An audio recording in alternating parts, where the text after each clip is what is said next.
Halo teman-teman, perkenalkan nama aku Falsya Labiba Maudi Zulfana dari kelas 11 MIPA 7 SMA Negeri 2 Brebes, dan teman aku Lisaki Faik Hanafi dari kelas 11 MIPA 7 SMA Negeri 2 Brebes. Jadi, kita akan membahas sifat-sifat gelombang dan contohnya. Kalian tentu sering menemui atau mengamati sifat-sifat gelombang. Sifat-sifat itu dapat dijelaskan sebagai berikut. Yang pertama, gelombang dapat mengalami pemantulan. Semua gelombang dapat dipantulkan jika mengenai penghalang. Contohnya seperti gelombang stasioner pada tali. Gelombang datang dapat dipantulkan oleh penghalang. Contoh lain, kalian mungkin sering mendengar gema, yaitu pantulan gelombang bunyi. Gema dapat terjadi di gedung-gedung atau saat berekreasi dekat tebing. Penjelasan lebih lengkapnya yaitu pemantulan atau refleksi adalah peristiwa pengembalian seluruh atau sebagian dari suatu berkas partikel atau gelombang bila berkas tersebut bertemu dengan bidang batas antara dua medium. Suatu garis atau permukaan dalam medium 2 atau 3 dimensi yang dilewati gelombang disebut muka gelombang. Muka gelombang ini merupakan tempat kedudukan titik-titik yang mengalami gangguan dengan fase yang sama. Biasanya tegak lurus arah gelombang dan dapat mempunyai bentuk. Misalnya muka gelombang melingkar dan muka gelombang lurus. Seperti yang terlihat pada gambar berikut. Pada jarak yang sangat jauh dari suatu sumber dalam medium yang seragam, muka gelombang merupakan bagian-bagian kecil dari bola dengan jari-jari yang sangat besar, sehingga dapat dianggap sebagai bidang datar. Misalnya, muka gelombang sinar matahari yang tiba di bumi merupakan bidang datar. Pada gambar berikut, pemantulan gelombang oleh bidang pada peristiwa pemantulan, seperti yang ditunjukkan pada gambar ini, berlaku suatu hukum yang berbunyi. Yang pertama, sinar datang, sinar pantul, dan garis normal terhadap bidang batas pemantul pada titik jatuh semuanya berada dalam satu bidang. Yang kedua, sudut datang sama dengan sudut pantul. Jadi hukum tersebut dinamakan hukum pemantulan.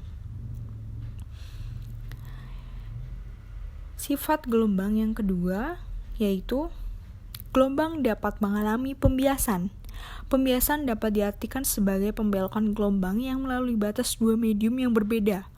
Pada pembiasan ini akan terjadi perubahan cepat lambat, panjang gelombang, dan arah, sedangkan frekuensinya tetap. Penjelasan lebih lanjutnya yaitu pembiasan atau refraksi gelombang. Perubahan arah gelombang saat gelombang masuk medium baru yang mengakibatkan gelombang bergerak dengan kelajuan yang berbeda disebut pembiasan. Pada pembiasan terjadi perubahan laju perambatan. Panjang gelombangnya bertambah atau berkurang sesuai dengan perubahan kelajuannya, tetapi tidak ada perubahan frekuensi. Pada gambar tersebut, kecepatan gelombang pada medium 2 lebih kecil daripada medium 1. Dalam hal ini, arah gelombang membelok sehingga perambatannya lebih hampir tegak lurus terhadap batas. Jadi, sudut pembiasan lebih kecil daripada sudut datang. Sifat-sifat gelombang. Yang ketiga yaitu difraksi gelombang. Difraksi gelombang adalah pembelokan gelombang yang disebabkan oleh adanya penghalang berupa celah sempit. Celah bertindak sebagai sumber-sumber gelombang, berupa titik dan gelombang yang melalui celah dipancarkan berbentuk lingkaran dengan celah tersebut sebagai pusatnya.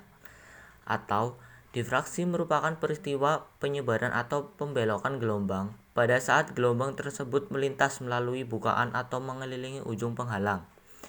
Besarnya difraksi bergantung pada ukuran penghalang dan panjang gelombang.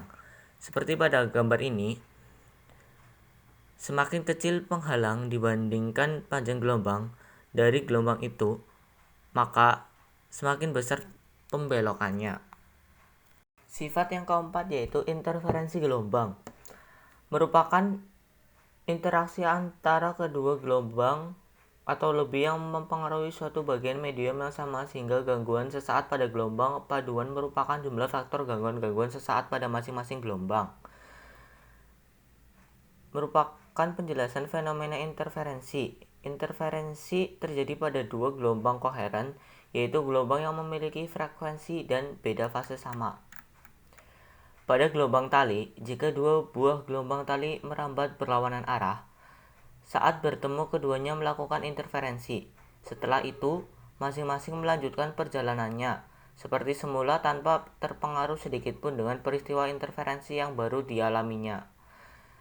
Sifat khas ini hanya dimiliki oleh gelombang.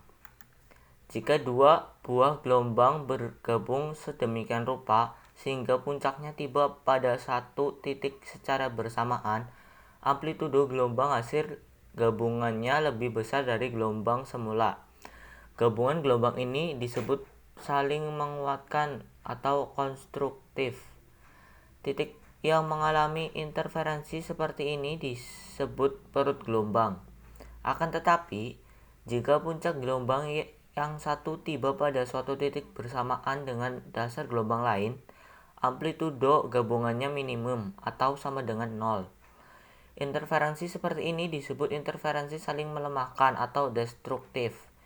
Interferensi pada gelombang air dapat diamati dengan menggunakan tangki riak dengan dua pembangkit gelombang lingkaran. Seperti pada gambar ini, berdasarkan gambar ini merupakan sumber gelombang lingkaran yang berinterferensi. Garis tebal atau tidak putus-putus menunjukkan permukaan gelombang yang terdiri atas puncak-puncak gelombang, sedangkan garis putus-putus menunjukkan dasar-dasar gelombang. Perpotongan garis tebal dan garis putus-putus diberi tanda lingkaran kosong. Pada tangki riak, garis sepanjang titik perpotongan itu berwarna agak gelap, yang menunjukkan terjadinya interferensi yang saling melemahkan atau destruktif. Di antara garis-garis gelap, terdapat pita-pita yang sangat terang dan gelap secara bergantian. Pita sangat terang terjadi jika puncak dua gelombang bertemu atau perpotongan garis tebal, dan pita saat gelap terjadi jika dasar dua gelombang bertemu atau perpotongan garis putus-putus. Titik-titik yang paling terang pada pita terang dan titik-titik yang paling gelap pada pita gelap merupakan titik-titik hasil interferensi saling menguatkan. Demikian yang dapat kami sampaikan, kurang lebihnya mohon maaf. Semoga ilmunya bermanfaat. Terima kasih.